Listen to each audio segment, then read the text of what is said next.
It seems like every modeler on the market has an amp capture feature, but which one is truly the best? To test it out, I've grabbed a capture of the same amp made by the same creator. The only difference? They were made for the different platforms, the Quad Cortex, the Neural Amp Modeler, and the ToneX. Let's start with this capture of a Marshall. It's a 1966 Marshall JTM 45 by Amalgam Audio. In theory, it should sound the same across all the platforms, but I have a sneaking suspicion it's not gonna sound the same.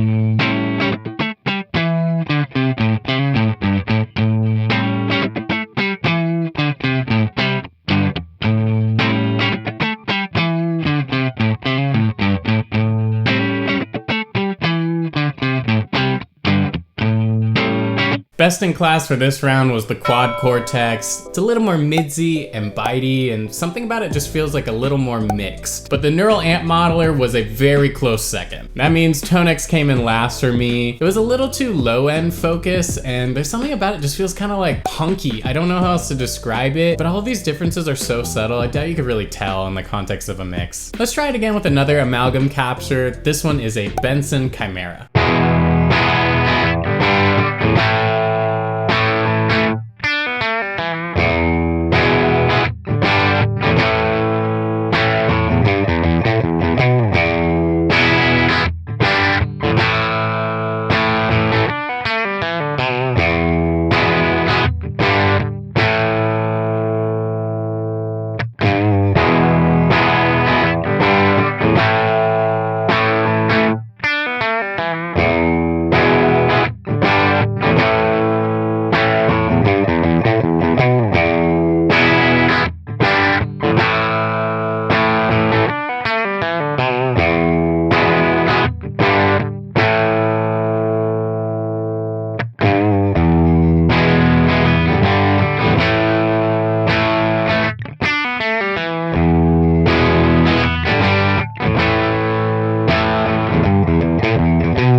Again, this one was super close. I'd say the Neural Amp Modeler was the best. It seemed once again to have that perfect balance of frequencies between the ToneX and the Quad Cortex. I'd put the ToneX second. I like that it was a little more open sounding, and that would put the Quad Cortex in last place. This profile was maybe just a little too dark, but there is a thickness to it and a little more gain that the other two didn't have, and that can definitely be nice depending on your preference. Now Bailey and I want to see how each amp reacts to pedals. In my experience, this is where the differences start getting pretty drastic. Do you agree with that? I'll be using my JHS Moonshine into a Big Sky into the Marshall.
found the differences to be much bigger this time, and once again, the Quad Cortex takes it for me. I felt like it had the most natural amp-like response. The Neural Amp Modeler came in second. It was also very lifelike and open, but maybe just a touch too bright. ToneX came solidly in third. This one sounded pretty digital to me. It almost felt like they had all the high frequencies kind of ducked or filtered out. It was a little unnatural. So let's try it again with the Benson and the JHS Bender Fuzz.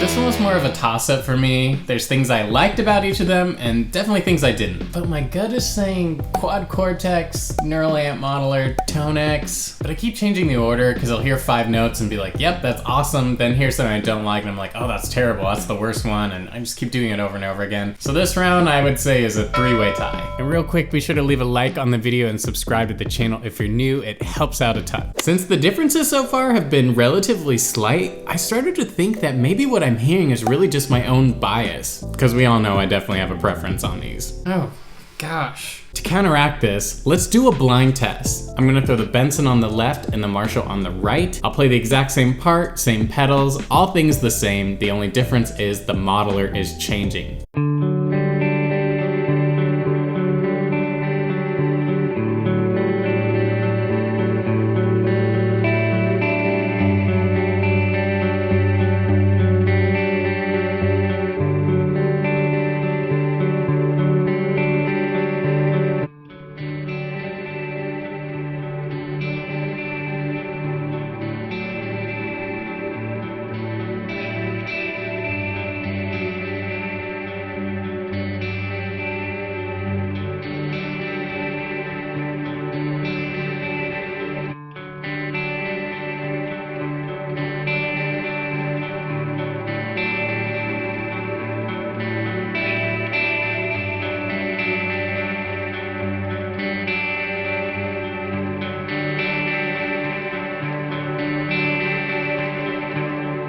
This is my wife, Nissa. She was the one choosing the order. I also had no idea which take was which, but I had a definite favorite. For me, 1 was the best, 2 was the worst, and 3 was kind of in the middle. I thought 1 is the Quad Cortex, I think 2 is the ToneX, and 3 I think is the Neural Amp Modeler.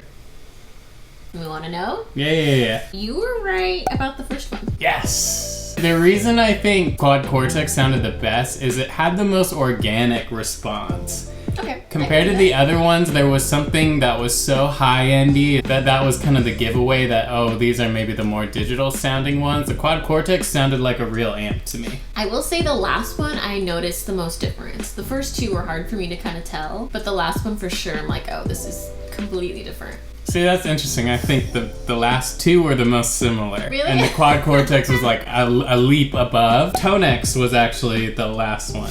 Yeah. So the one I thought was the worst was actually the Neural Amp Modeler, which I've been touting as the greatest thing since sliced bread. So the Quad Cortex takes yet another round. Based off the results of all these tests, to my ear, the Quad Cortex is the winner. I think its natural mid boost is really complementary to guitar. This one had the most natural sounding distortions at all levels. And I'm not quite sure what this is, but there does seem to be just like an extra little touch that makes the Quad Cortex a little more lifelike. But overall, the results were really close, and I wouldn't say there's a real loser among the 3. I think it's just gonna boil down to your ear and your personal preference, because each unit has a distinct advantage over the other. The Quad Cortex is an all-in-one unit, so in addition to amp capturing and amp modeling, you're getting all the effects you would ever need or use. It can entirely replace your pedal board, your amp, whatever your guitar rig entails. And that's the real reason I bought a Quad Cortex. I was looking to get rid of my rig for travel dates, and I've used this on tour and on fly dates, and it's excellent. And I also have presets, so if that's something you're into, you can click that link in the description below. The ToneX is a really solid choice if you're just looking for an amp in a pedal form. It has amazing software that it comes with, and all the third-party tone captures, and the integration with ToneNet is all really, really good. You've also got the benefit of the hype machine behind it, because it seems like the internet still cannot get enough of the ToneX, and at $400, it's not gonna completely break your bank. The Neural Amp Modeler is completely free, which is totally insane. You can just go onto ToneHunt and literally download thousands of amps, cabs, IRs, whatever. So if you're just looking to play guitar or record guitar in a studio or in an at-home setting, as long as you have your computer and your interface, you're off to the races with excellent sounding amps. So let's be real. In the context of a mix, a live show, or a recording, the differences between these units is honestly gonna be really negligible. Like, I doubt you could even hear a difference. But I wanna know what you thought, so be sure to comment down below which amp modeler sounded the best to your ears. Leave a like on the video before you head out, and subscribe to the channel if you're new, and I will catch you next time. Look like a poodle.